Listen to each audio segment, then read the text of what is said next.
the 4 years under Joe Biden. Who was running the country under Joe Biden? Let's just take the last 2 years. It's a great question. I'm not the right witness for this hearing. I mean, there should be members of the media here, maybe some of your Senate colleagues who had known the president over the years and obviously had close proximity during the time of his administration, and obviously his staff.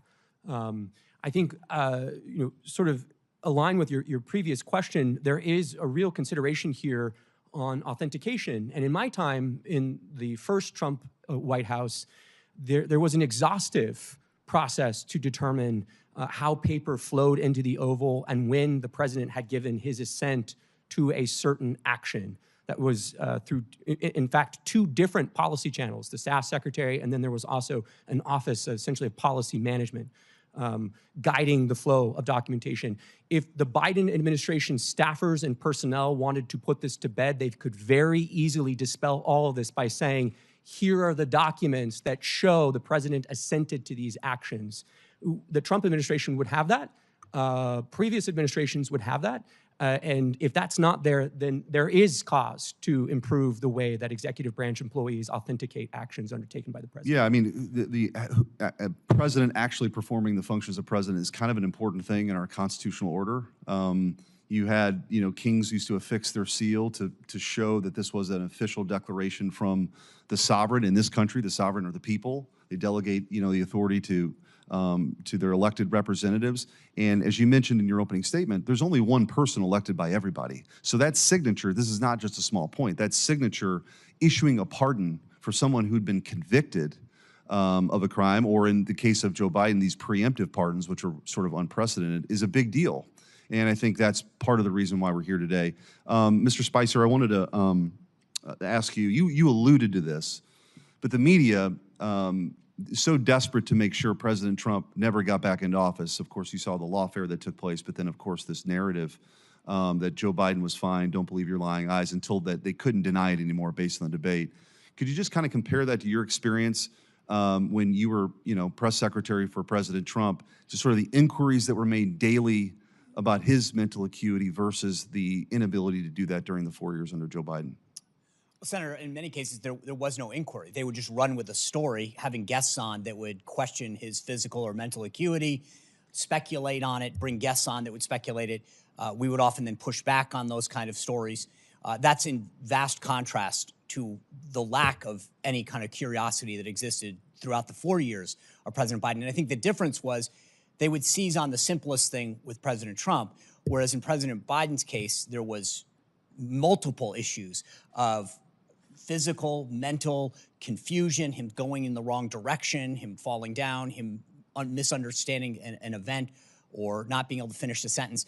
That was never the case with President Trump. They were almost manufacturing instances in his case without actually trying to get to the bottom of a story or inquire within the press office to get our response. They would go with the story, then we'd push back.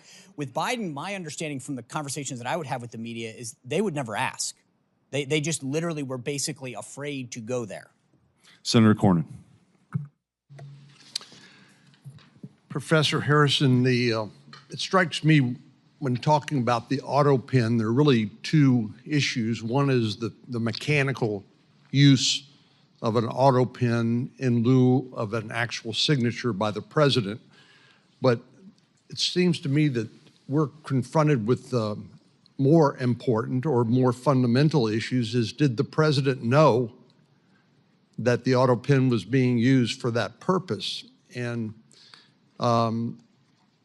so one would be if somebody stole the Autopen and was signing pardons on behalf of the president, but what we're confronted with here is really the capacity of the president of the United States to understand what he was supposed to be doing. And just thinking about other areas of the law where capacity is important, and whenever it comes to people writing a will, let's say, for example, disposing of their property to their children and grandchildren, occasionally there arises the issue of testamentary capacity by the person disposing of their property. And generally speaking, to have testamentary capacity, that person must understand they're signing a will, they comprehend the nature and the extent of their property. They recognize their relationships with potential beneficiaries and understand how the will disposes of their assets. So why can't we have a similar inquiry into the executive capacity, let's say, of the President of the United States to actually know what he or she is doing? Senator, you're absolutely right that question, whether the president or somebody else who holds official power has the legal capacity to exercise it, is distinct from authentication of documents. Authentication of documents is important, but capacity is another question. With respect specifically to the president, I think the answer there is, and this may be out of the frying pan into the fire kind of answer. The answer there is Article 2 and then the 25th Amendment deal with the situation in which the president is unable to exercise his powers and duties. And I think it's a reasonable inference, although the Constitution doesn't come out and say this, that a president who is not determined to be unable through now what's the 25th Amendment process for making that determination. There's no process in Article 2 itself. The 25th Amendment added something. A president who has not been, pursuant to the 25th Amendment, determined not to be able to exercise the powers and duties of the president is presumed to have capacity to do that. I say that not on the basis of any sort of, other than practice, that's the way it's been for a couple of hundred years, but I think that is a reasonable inference from the fact that the Constitution does make a provision about what happens when the president's unable, and the 25th Amendment then provides a process to determine by which the president's unable. Mr. Wald, following up on Professor Harrison's answer, the 25th Amendment requires actions by the vice president and a majority of the cabinet to declare the president incapacitated, incapable of carrying out his or her duties. But there doesn't appear to be any accountability or any remedy when they fail to act as they did in this case. Some have suggested that there may be potential crimes committed by members of the cabinet for failing to act, basically suborning perjury, forging government documents, impersonating a federal officer, making false statements, conspiracy to defraud the United States, obstruction of justice, wire or mail fraud. Those are all statutes, criminal statutes that are on the books. Do you think there's any application of any of those criminal statutes to the circumstances of the Biden presidency and his incapacity and the failure of those persons, only persons authorized to question that incapacity under the 25th Amendment, the failure on their part to act? Senator, there very well could be. I mean, obviously that would be a question for a prosecutor to take up in their discretion. I will say the 25th Amendment, it's a modern contrivance, but it still is consistent with American constitutional tradition, which it assumes that officers of the United States will act virtuously and morally. And the idea that members of the cabinet would go to the length of avoiding the Oval Office so as to abdicate their responsibility to verify the appropriateness of the president's acuity or the ability to authenticate actions taken by the president. If that's not a constitutional scandal, I mean, honestly, I don't know what would constitute such. So yeah, I mean, I think there could be the potential for crimes, but moreover, the 25th Amendment can only function in its procedural mechanisms if people are actually willing to call a spade a spade. Senator Britt. Thank you, and I really appreciate Senator Cornyn, Senator Schmidt calling this hearing. This is incredibly important. I mean, you look at what the administration did, you look at what the Democratic Party did, you look at what the legacy media did. It is absolutely inexcusable. It is not only dangerous, it's disgusting.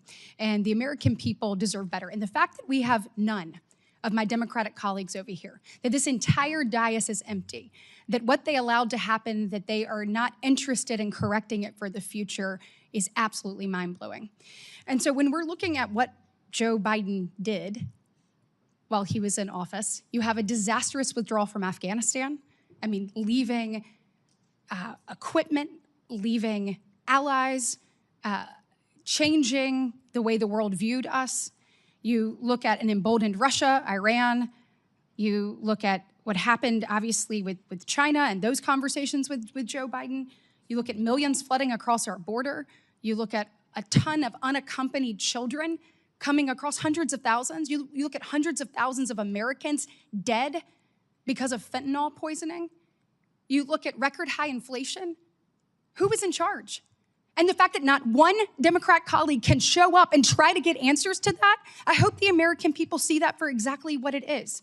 And so my questions to you is, how do we prevent this in the future? So we know that the 25th Amendment in the 1960s, we take a look at that. Section 4 was purposefully vague to allow for some flexibility. Clearly, it either didn't work or we have some people we need to hold accountable for not stepping up. So I want to know from you all, what do we need to do? Do you think that there need to be more guardrails when it comes to Section 4? Do you think that we need some more standards to evaluate that? And if so, what should those standards be? And Professor Harrison, I'd like to start with you. Senator, this is the question about further implementation of the Section 4 is one that has not received a lot of attention because, fortunately, the country has not needed it very often. I think that this is a situation in which Congress's power is pretty limited because the Constitution, by design, put a somewhat vague but nevertheless meaningful concept, which is ability on the part of the president right, to and act it also means in the hands good of a faith. political process. That's the Yes, last thing and I'll good say. faith. Yes. And I don't think, Yes. obviously, we don't have that here. Mr. Ward, do you have any opinion on that? Yes, Senator. So you said, should we hold folks accountable and should there be some reforms? The Yeah. answer would be both. Yes. So your colleague on the Democrat side who did attend, Senator Welch, said, hey, this is just kind of retrospective. We need to move on. I would strenuously disagree with that. The only ability to move forward is if there's an accounting of what was undertaken under the Biden staff, the Biden personnel, the bureaucrats, and the cabinet. And one thing I'll just say is this very issue was debated by Republicans in 1988 in the Miller Commission report at the University of Virginia. Republicans had the open and honest, transparent discussion about the end of the Reagan presidency and whether or not there were other guardrails that needed to be imposed on the 25th Amendment. Some discussions were about the inclusion of a mental health professional on the White House medical team, whether the Surgeon General should oversee the inclusion of medical reporting as part of Section 4, Clause 4 of the 25th Amendment. All I'll say is all of those things have been set aside. There has been no legitimate discussion in the years since about how to make the 25th Amendment more robust and how it could actually operate in the instance that the president lacked capacity. Right, and do we need to more clearly define what unable means in the 25th Amendment? Oh, I think most certainly, and I think there should be, the other issue, and a number of legal academics, former colleagues of Professor Harrison, have taken this up over the years. Professor Calabresi wrote about this 20 years ago, that there needs to be a more precise definition. And there are lots of issues related to succession. There clearly does, because even from all of us from the outside, we're saying there is a problem. And the fact that we could get no one on the inside to actually take a look at what they already knew to exist and then be able to hold them accountable, we have to have other guardrails moving forward. And that is absolute. So we need to be talking today about what those guardrails are. I have a question. I'm running out of time. It's two things. One, senior staff. So I have been a senior staff member. You take an oath when you get to come and work in this body. You want to make sure you're doing what's best for the United States of America, for the state you serve, all of the things. Is there any way to hold senior staff accountable for either helping to cover up and or moving people to the side? Because it is clear that there are people within this administration that saw that, and they should be sitting in front of us today answering the question of why they turned their back on America, because that's exactly what they did. And so whether it's secretaries, whether it's people in the administration, or whether it is senior staff, we deserve some accountability and we deserve some answers. And then my last question will be for Mr. Spicer, legacy media. How in the world do we hold them accountable? If all of us on the outside can see it and we are saying, get to the bottom of this, but yet they refuse, what mechanisms should we put in place to be able to hold them accountable for not actually following what is clearly in front of them? Senator, you're asking the right question. When it comes to accountability, it can't be overstated. When the Biden White House stripped 440 White House hard passes from independent journalists, they were attempting to control the narrative, to make sure that no one who wanted to hold them accountable was silenced. Part of what I think this administration has done so well is bringing in new voices, people from disparate backgrounds of all sorts, to ask the White House press secretary, to ask the senior staff, and to be able to hold them accountable. Part of it is allowing other voices in the media. We've seen what the legacy media did, but that's why I think the growth of independent media is so healthy for our democracy, and we need more of it, not less. Thank you. And then the senior staff question, please. Yeah, look, Senator, I mean, senior staff from the first Trump administration were brought in before committees and investigated for their participation in drafting the president's remarks on January 6th, for drafting a speech. So if there was an effort by senior staff, the Politburo, as they seem to like to have called themselves, if they were purposely distancing cabinet members, evading difficult Q&A with press, all as an attempt to conceal the president's mental acuity, yes, they should be held accountable. Thank you. Thank you. Senator Moody. Thank you, Senator Cornyn, Senator Schmidt. Appreciate you holding this important hearing. And certainly I appreciated my colleague, Senator Britt's remarks in listing out so many of the failures of the last administration as they played out. I think Americans, yes, sat horrified as they watched these events unfold, but at the core of those failures were bad policy decisions. And the truth is, you know, people talk a lot about the end of the Biden administration and his debate performance. But those of us that were involved of the repercussion and the consequences of some really bad, irresponsible, reckless, I would say dangerous policies, and we're involved from day one of the Biden administration, we started questioning immediately who was making these decisions, because they were so disastrous for the security of this nation and the safety of our people. So I would say from day one of the presidency through all 4 years, this was a legitimate question, and every single failure that Senator Britt listed was the consequence of a policy decision. When I was the Florida Attorney General, one of the very first executive actions that came out undid both Republican and Democrat presidential precedents of saying, if someone is here in our country and they're here illegally and they are committing serious felonies, we are deporting them. And actual priorities were that those were the ones they went after first. And one of the very first actions that came out of that White House was they abandoned that both Democrats and Republican presidents had enforced, and released to all law enforcement around the nation that they were no longer going to make that a priority. When sheriffs were calling and pleading with us to take these people from their jails and not make them release them back into the communities, we would try and communicate this, but indeed they were canceling detainers and releasing these people into the communities. They were taking people that were brought here from other countries, brought here only to prosecute because they were a danger to our nation and our people. And instead of deporting them after their prison sentences, they were pushing them into the United States. And I don't think it should be lost on anyone that just yesterday it came out. You know how many the Trump administration pushed into our interior in the last 4 months? Full month? 0. And I want you to compare that to a month of the Biden administration where hundreds of thousands of people, barely vetted, if vetted, were forced into our nation's interior. And you've seen these consequences play out. It's not just rape victims, murder victims, robbery victims. We've caught people here that's from foreign nations that are on the terrorist watch list that can cause some of our nation's biggest tragedies and devastation. That is the undermining of what a commander-in-chief is supposed to do in those policies. We saw it day one, and that's just one example. And it played out for 4 years. So I think one of the reasons that you see not one Democrat in this hearing room right now asking these questions is because how do you defend the indefensible? What are they going to say? I mean, there has never been a more reckless, negligent administration that I can remember in my lifetime. And as an attorney general, as the wife of a law enforcement officer, as a federal prosecutor, as a judge, I sat horrified that that was the person that was in charge of our safety, our commander-in-chief, in charge of our borders. And I know, Mr. Wold, you have talked about the danger in executive actions being pushed out when somebody's not in charge that understands how it's affecting the safety of this nation.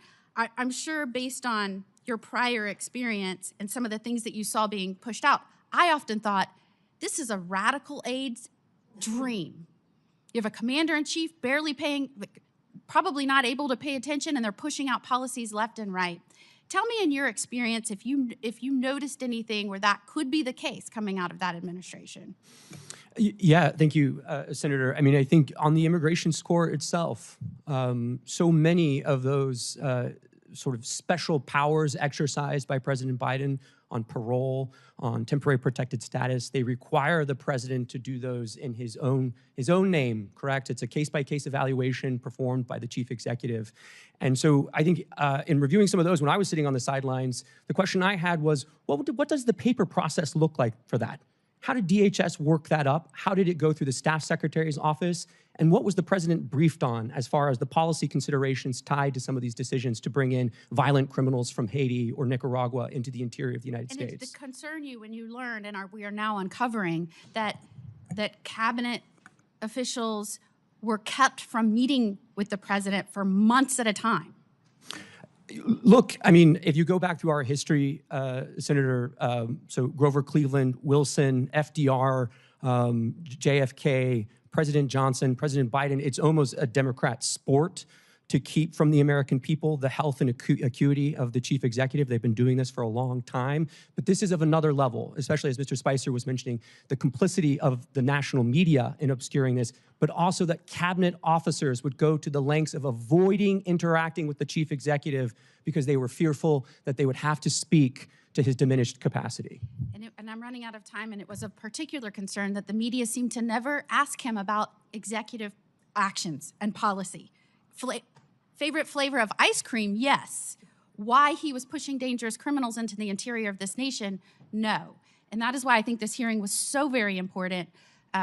What was coming out of this administration was a radical wish list, and certainly you can see it, what has happened to the consequences playing out right now, and now I think we're all seeing why.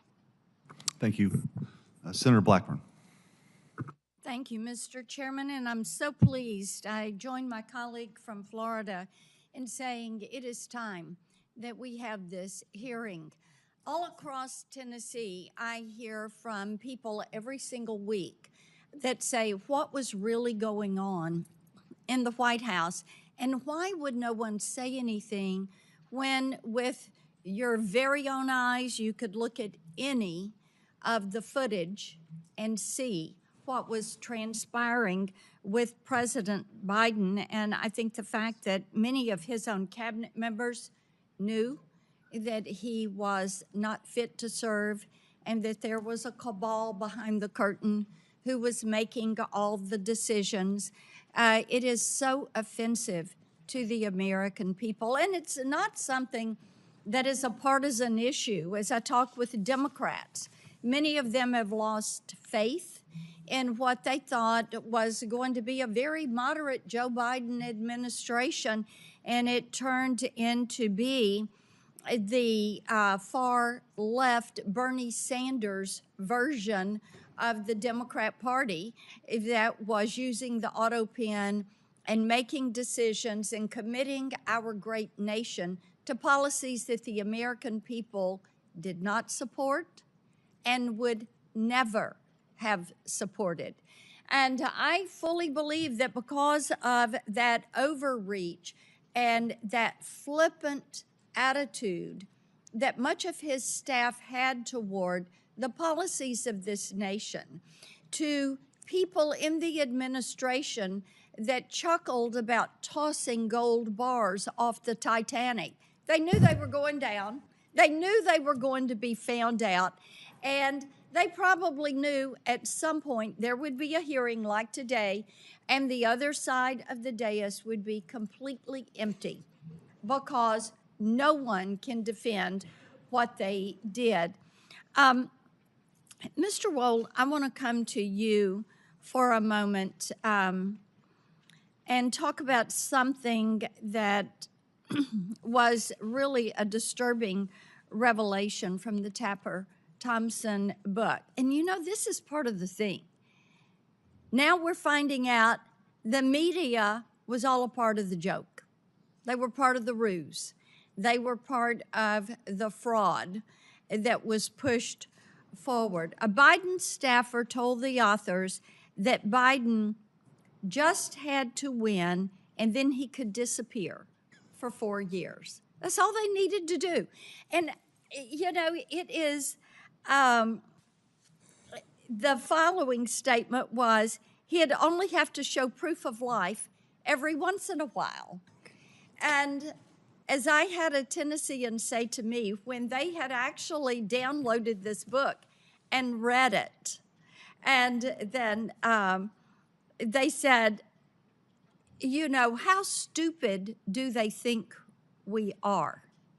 And the disrespect this administration showed to the American people. Why is it that the American people appreciate that President Trump goes out and nearly every day is taking questions and answering questions? Is because they have now found out that these staffers were willing to do undemocratic things, as using their term, to keep the president in office, to keep Biden there. They were willing to do undemocratic things, unlawful things. So, Mr. Wold, let's talk about that behavior and how that undermines the faith of Tennesseans and all Americans in our public institutions, because they could see what was happening, but they were being lied to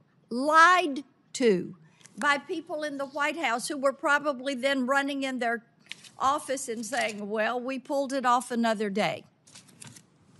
Yeah, Senator, I mean, this is a theme you've talked about for many years, which is the executive branch is enormous. I mean, there are close to 1,000 employees in the executive office of the president. There are nearly 4 million full-time federal employees throughout the 14 departments that the president oversees. Executive power as accountable to the people of this country really manifests in two ways. The power of the president to remove bureaucrats and to fire them, and to affix his signature to official actions that he undertakes. So when the Washington establishment says something to the effect of, well, democracy dies in darkness, yes, it does when there are staffers, the media, cabinet officials, senior advisors to the president who all create a covering sort of shroud of darkness that obscures who is actually making the decisions. And one other thing I'll just say very quickly, a number of your colleagues on the Democrat side have said, well, there's an OLC opinion here. We don't need to talk anymore. There's an OLC opinion. It says you can use the Autopen. The opening paragraph of that OLC opinion says you can use the Autopen, but only when the president directs that you do so under his decision-making power, right? It is very clear again and again that the president actually has to make the decision. That cannot be delegated to a staffer or an advisor. And there's no indication here that anyone other than staff were making these decisions. Thank you, Mr. Chairman. Thank you. Senator Hawley. Thank you, Mr. Chairman. Thanks to all the witnesses for being here. You know, the visual, sometimes it really is true. A picture speaks louder than words. It's worth 1,000 words. And here, all you have to do is look over at this side of the dais to see that the stone wall continues. I mean, from the party that lied to this nation for 4 years, let's just take a look at some of the things that our colleagues said on the Democrat side when their own Justice Department was concluding that Joe Biden, who, let's not forget, illegally took classified documents and kept them in his garage, in his freezer. I mean, Lord knows where. He just certainly didn't know. Their own Justice Department interviewed the guy and concluded he could not form the requisite mental state to stand trial. He did not have the mental ability to stand trial. And what did our Democrat colleagues say? Vice President Harris says, oh, no, the way that the Hur report characterized the president is so wrong. The president's demeanor is totally fine. Senator Smith, What Hur said about the president not remembering his son's death, so unfair. Senator Kaine said this is grandstanding. Senator Fetterman said it's just cheap shots. You had other senators saying, Senator Ossoff in February of 2024, saying, and I quote, "I found the president to be sharp, focused, impressive, formidable, and effective." In June 2024, Congressman Jeffries insists Biden was, and I'm quoting again, "incredibly strong, forceful, and decisive." Where are they now? They don't want to answer for any of those quotes now.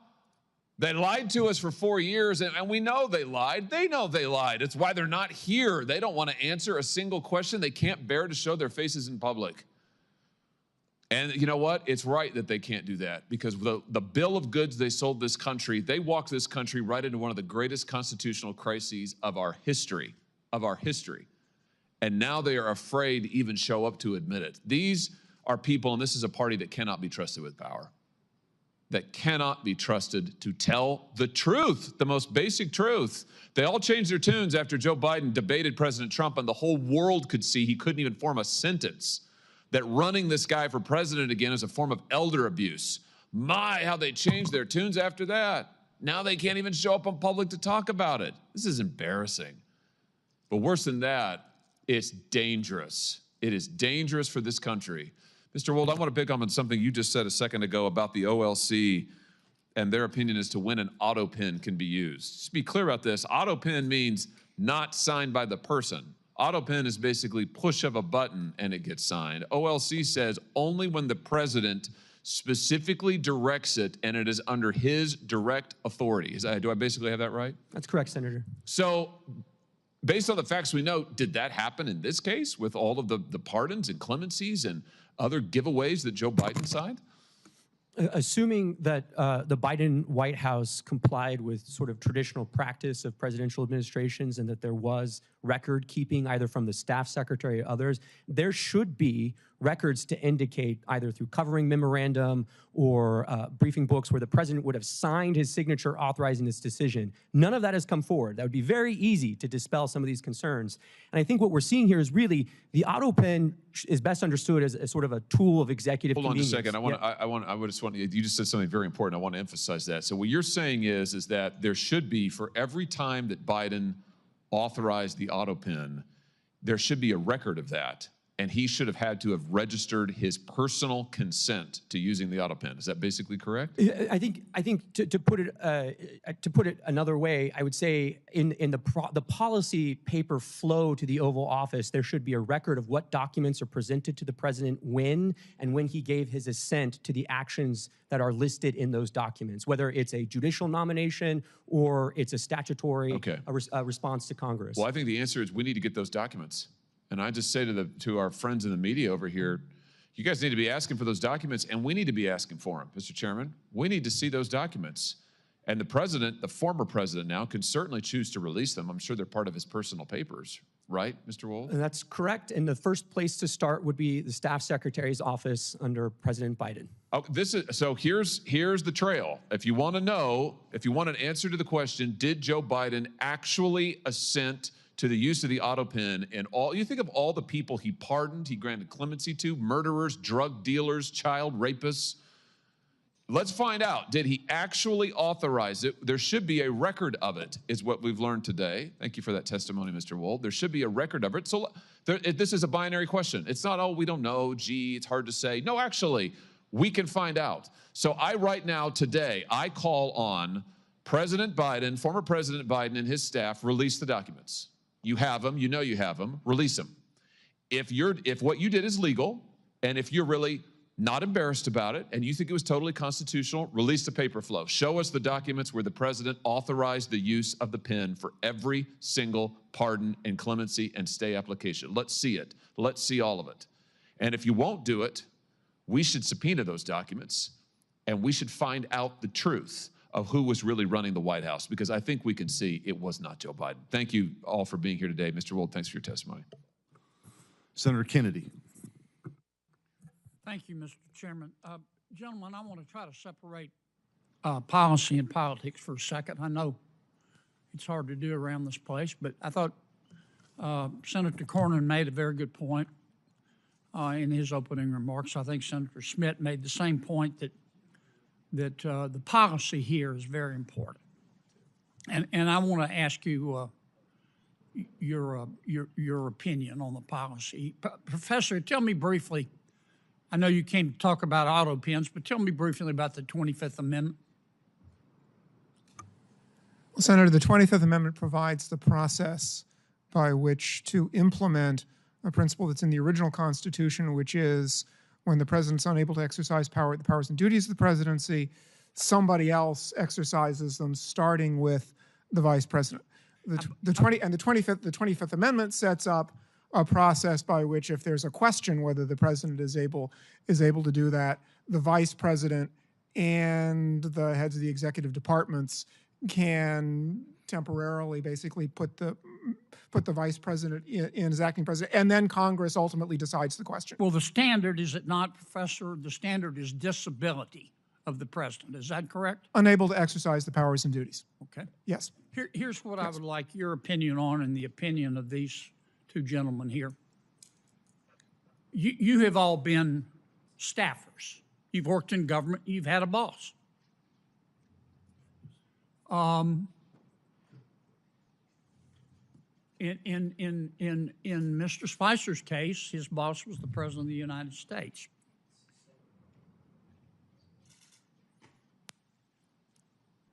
Let's suppose the president, you were using your experience as a staffer. You were working for the president, any president. Hypothetically a president. And let's suppose the president started talking like he was from outer space.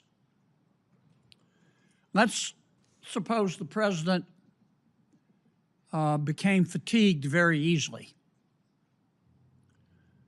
He couldn't finish a sentence without taking a nap. Let's suppose the president, he was just physically in bad shape, mentally and physically. Mentally, he may or may not have, you're not a doctor, neurodegenerative disease, but physically you can see you could bake a Thanksgiving turkey in the time it takes him to walk across the stage. Do you think, as a member of his staff, what do you think is your moral obligation to say, wait a minute, the president can't do the job anymore? I know you're loyal folks. You believe in your president, this president, whichever president. I'm speaking hypothetically. You're loyal. You want to be a good staffer, but you also have a moral obligation. How do you reach that decision, Professor? And I'll go to each of you. Senator, I think the first thing you would have to do in a situation like that is exercise your own judgment. How serious is this problem? Because everybody has moments when they lose focus, it happens.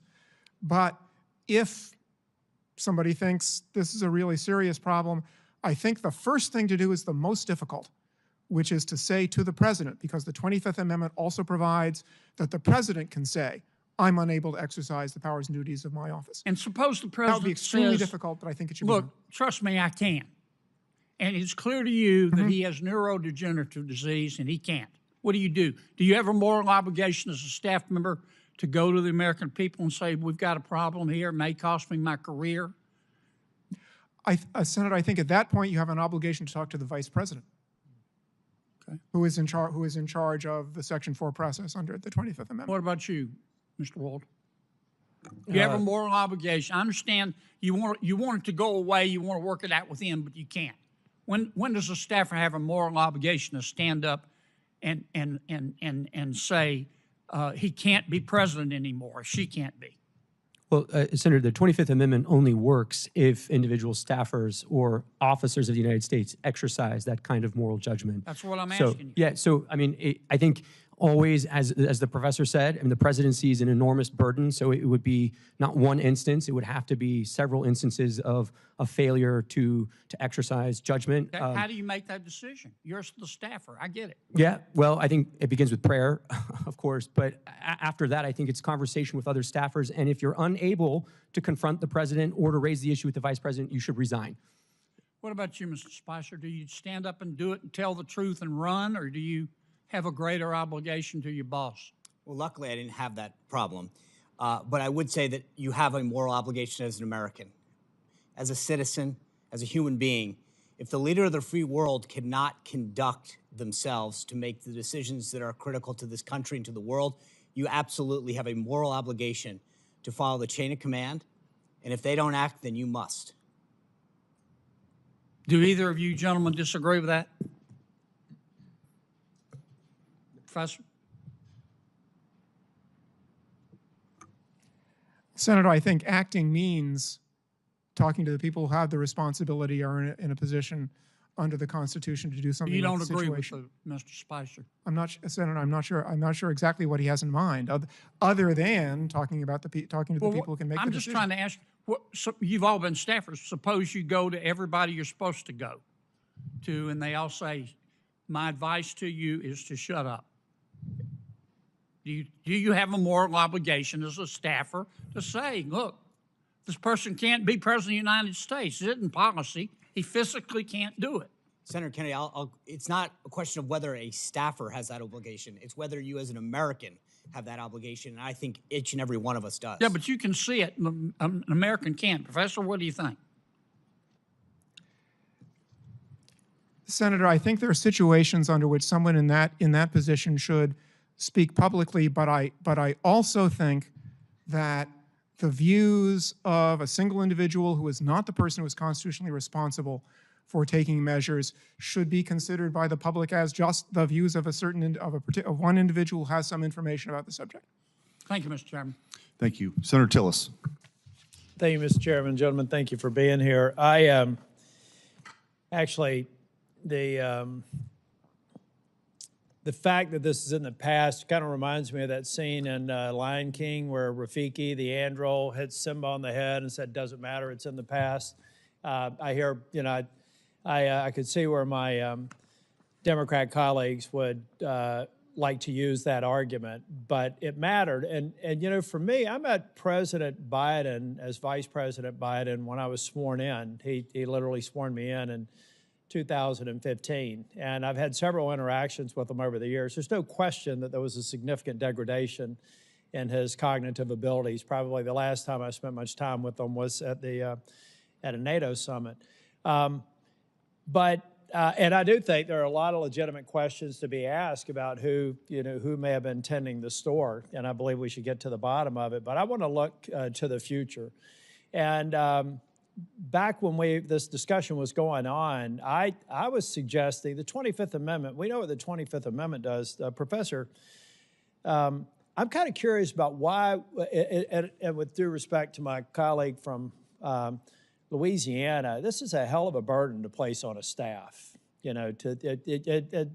Spicer, you've been in the White House. Can you imagine how heavy that would be and how unlikely it would be for you to be successful as an individual staff member? But Professor Harrison, I'm thinking more along the lines of what you see in boardrooms all the time about annual evaluations of the CEO or board members. What about the concept of something short of triggering the 25th Amendment, where the cabinet members, hand-selected members of the president, confirmed by the Senate, maybe on an annual basis, have to have an attestation that based on their work with the President of the United States, that he is mentally capable, fit, and the same way that we have boards make those decisions about board directors and CEOs. What would be wrong with some sort of a report or attestation to Congress from the cabinet member saying this man or woman is good to go, and it would be it would be perjury to Congress if they ended up covering up and history proved that. What's wrong with something like that as we're looking forward? Senator, I would be, and maybe I am being unduly protective of the independence of the other two branches, but well, that's sort of why I want to leave it in the. That's why I want. All I want is the cabinet to truthfully attest to the fact that their boss is of sound mind and body, and unless they lie, it's not an issue. Senator, It's an Article 2 responsibility to report to Congress like so many other things. What's wrong with that? I think it would be a very good idea for the president to create a process like that.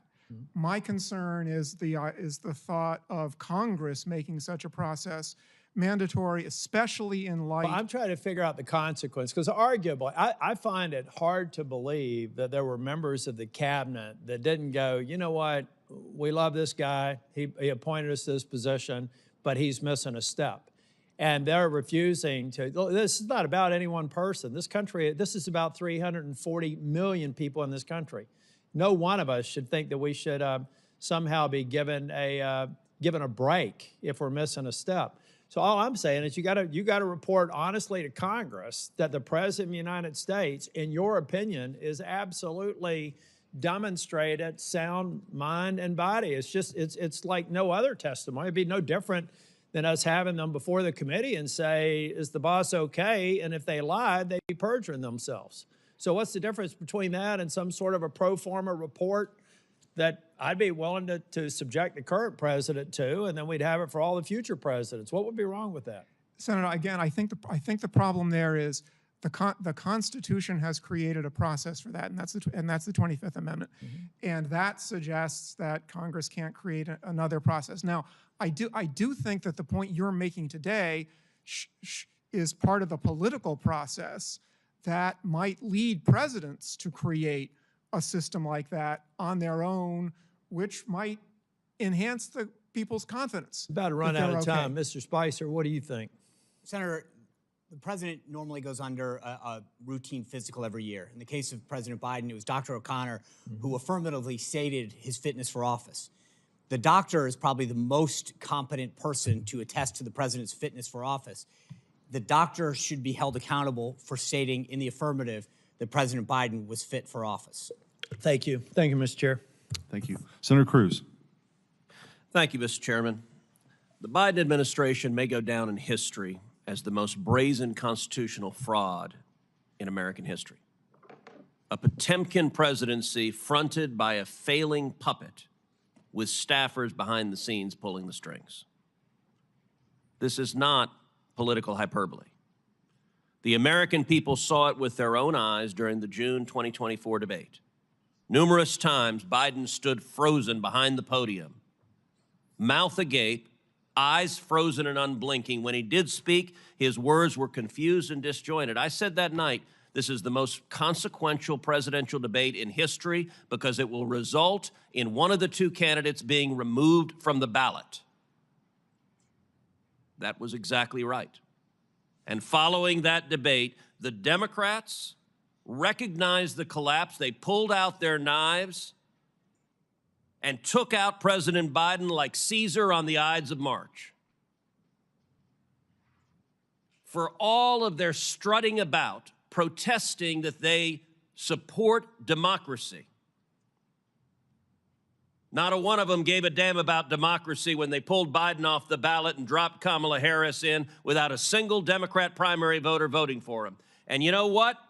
Not a single Democrat is here today because not a single one of them gives a damn about the fact that they lied to the American people for 4 years. They knew. Every one of them knew that Joe Biden was mentally not competent to do the job.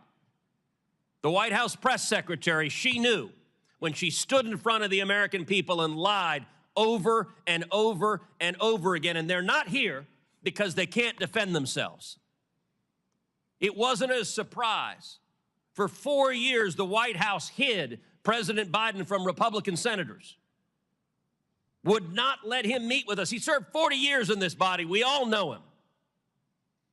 And they deliberately lied. And by the way, Jake Tapper had a bombshell book exposing the incredible scandal that Biden's mental decline was covered up by Jake Tapper. There's a Yiddish word, chutzpah. And that truly is chutzpah. How dare we lie and cover up what we all knew? Now, I have been asked literally 1,000 times by Texans, who was running the country? And I'm going to give you the most terrifying answer. I don't know. I genuinely don't know. And not a single Democrat here cares. The most telling proof of Biden's decline came with the signature of the president, the symbol of executive authority that was outsourced to a machine. Mr. Wold, you're a lawyer who served in the White House counsel's office. You understand the gravity of presidential action. Does the president's signature carry legal and constitutional weight under Article 2? Yes. Is the act of signing an executive order or signing a law or granting a pardon a delegable duty of the president? So in that opinion in 2005 from OLC, they said essentially that an Autopen could be used by a subordinate, but the president's determination as to sign the document can never be delegated. Can that authority be transferred to a staffer or a machine without the president's explicit authorization? Never. And if you look at the statistics are stunning. In 2021, President Biden issued 78 executive orders. None were signed with an Autopen. That first year of the presidency, Biden, I suppose, was relatively lucid, and 78 executive orders he signed by hand. The second year, however, we see the Autopen emerge. The first Autopen executive order was issued on July 15th, 2022. After that day, 100% of the executive orders issued in 2022 were signed by an Autopen. In 2023, Biden issued 24 executive orders. 16 were Autopenned. In 2024, Biden issued 19. 14 were Autopenned. In 2025, Biden issued 14 executive orders. Every single one was Autopenned. Mr. Wald, let me ask you as a legal matter, if there's a law that's passed both houses of Congress and it goes to the White House, and a staffer autopens signing that law without the president's authorization, is that law legally passed and signed into law? No. If an executive order is issued and a staffer autopens it without the president's authorization, is that executive order legally binding? No. And if a pardon is issued from the President of the United States and a staffer autopens it without the President's authorization, is that pardon legally binding? No. Under the Biden White House, the ceremonial song, Hail to the Chief, was effectively replaced with Hail to the Pen. And it was an outright assault on democracy. And every reporter covering this ought to ask, why doesn't a Democrat care? We heard about the moral responsibilities of a staffer. How about an elected senator who knows damn well that if we get into a war and Iran is preparing to fire a nuclear weapon at the United States, that the commander-in-chief is busy playing with his Jell-O and is not competent to defend ourselves? And every member of the cabinet, the chief of staff, the press secretary, and the members of Congress who lied about this on a daily basis with the press's complicity, they are all responsible for subverting democracy. Senator Cornyn. Professor Harrison, we've talked about the mechanics of the 25th Amendment whereby an incapacitated president would be removed. But it strikes me that ultimately it happened, albeit not before the end of President Biden's full term. What we saw happen after the disastrous debate in the summer of 2024 is basically an exercise of the powers of the 25th Amendment by the political elites in the Democratic Party to get President Biden not to run again and to substitute Kamala Harris for him as the Democratic nominee for president. So, Mr. Spicer, maybe the mechanics were a little bit different. Maybe the timing was not the same, but doesn't that demonstrate the capacity of the leadership of the Democratic Party, of the Biden family, of the senior staff and the president's administration to be able to convince the president that he no longer was capable of serving and needed to step down? Senator, the left and their friends in the media like to throw around terms like threats to democracy, constitutional crisis. And if we don't have confidence in the leader of the free world making decisions, that truly is the definition of a constitutional crisis and the threat to democracy.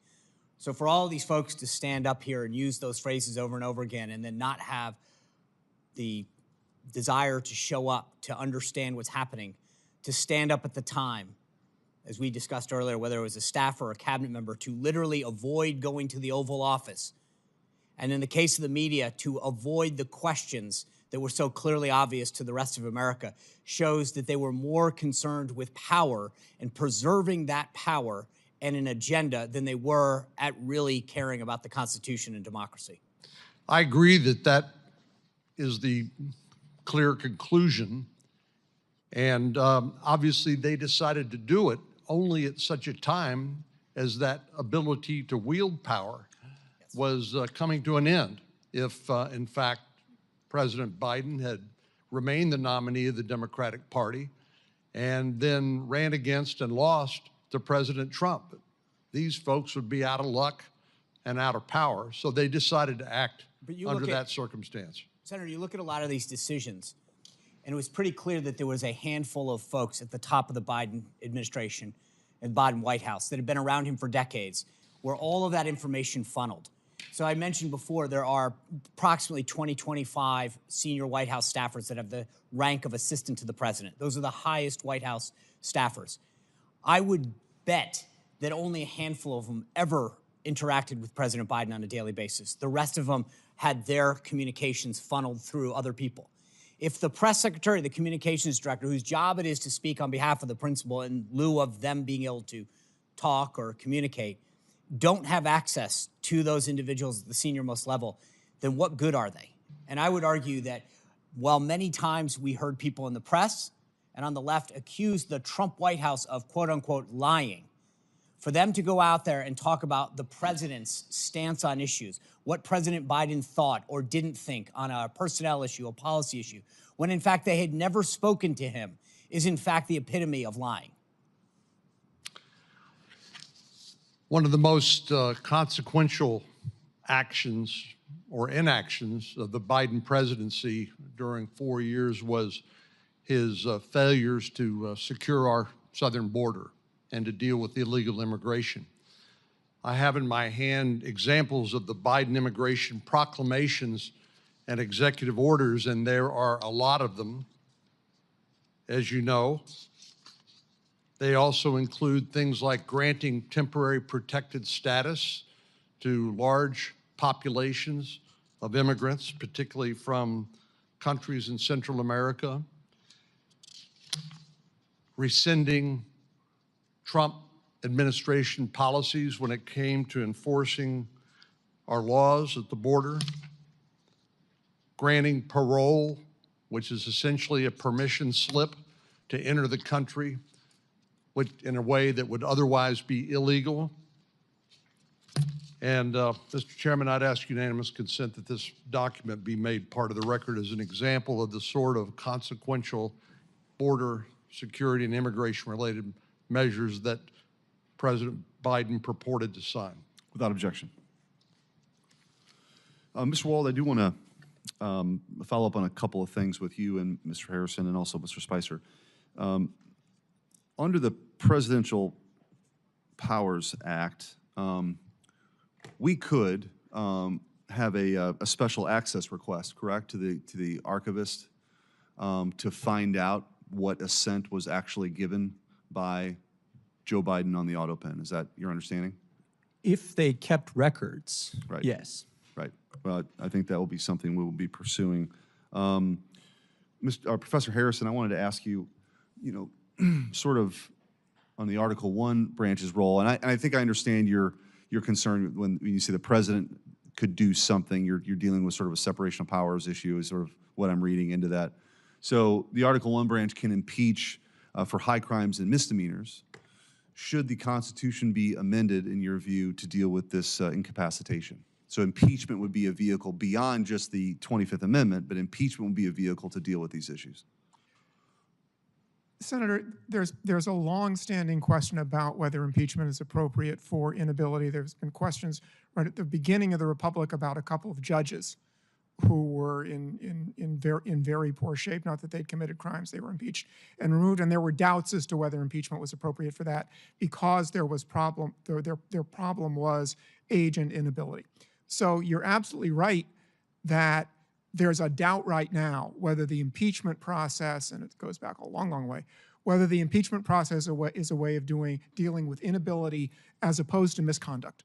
It's clearly primarily directed at misconduct, and I think that if members of Congress are thinking about an additional constitutional amendment, and maybe they should be, they should think both about adapting the impeachment process to inability, which, as I say, right now it's not clear it's properly used in those situations, or creating yet some other political process to deal with presidential inability if lawmakers think that the political process that's in Sections 3 and 4 of the 25th Amendment is inadequate. The last thing I'll say, just as a policy matter, and this is not speaking on the legal question, I do think it's important that any decision about presidential inability remain something that's decided by politically accountable people, that it's treated as a political decision. It can't just be a technocratic decision.